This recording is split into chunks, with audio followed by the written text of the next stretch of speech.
ඔන්න අදත් වෙනදා වගේම මගේ channel එකට ආදරෙන් ඔයාලව පිළිගන්නවා. අද මම ඔයාලට කියලා දෙන්න යන්නේ කෘත්‍රිම රසකාරක නැතුව හරිම ලේසියෙන් ගෙදරදීම හදාගන්න පුළුවන් සෝයා සෝස් එකක්. මං අද විනාකිරි නැතුව දෙහි දාලා තමයි සෝයා සෝස් එක හදන්නේ. ඔයාලට මේ සෝයා සෝස් එක කල් තියාගන්නත් පුළුවන්.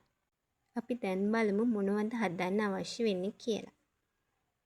මුලින්ම සීනි,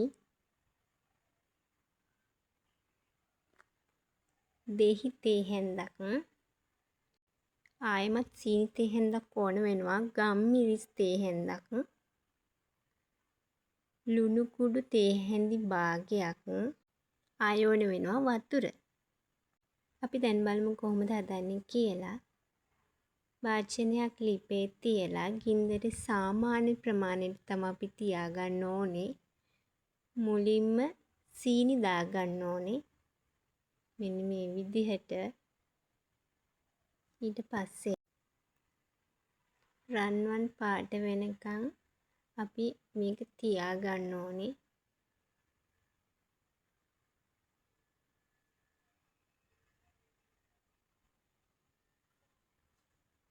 ඇත්තට හරිම ලේසි හදන්න.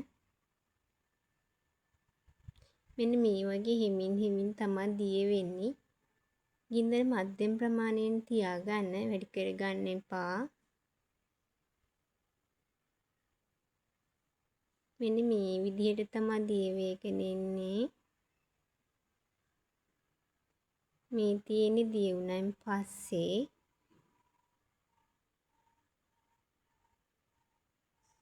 දැන් අපි මේකට වතුර එකතු කරගන්න ඕන. වතුර කෝප්පයක්.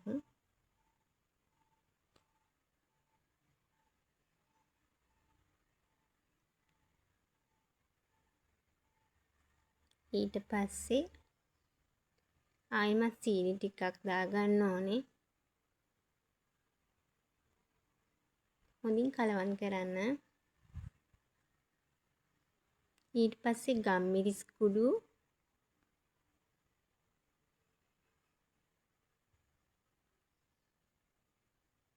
ලුණු කුඩු සල්පයක් දාන්න ඕනේ. ඊට පස්සේ අපි එකතු කරගන්නවා දෙහි තේ හැන්දක්. හොඳින් කලවම් කරන්න. ගින්දර සාමාන්‍ය ප්‍රමාණයට වැඩි කරගන්න මේ වෙලාවේ. මේ තමයි හදන්න ඕනේ පදම. මේ ගාන්න තිබුණම ඇති.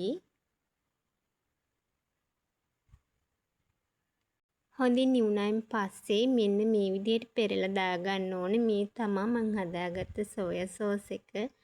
බලන්න කඩෙන් ගත්තා වගේම ලස්සන පාටට සෝයා සෝස් එක තියෙනවා. අපිට කෑම හදාගන්න පුළුවන් දැන්. කල් තියාගන්න පුළුවන් ඔයාලට.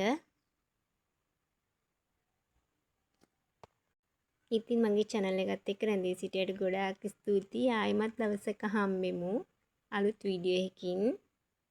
මගේ වීඩියෝ බලන අලුත් කෙනෙක් නම් මගේ channel එක subscribe කරලා අනිත් අයටත් බලන්න share කරන්න. උඩ තියෙන bell icon එක click කරලා all button එක press කරලා මම දාන වීඩියෝ වලට බලා ගන්න පුළුවන්. ඔයාලට ගොඩාක් ස්තුතියි.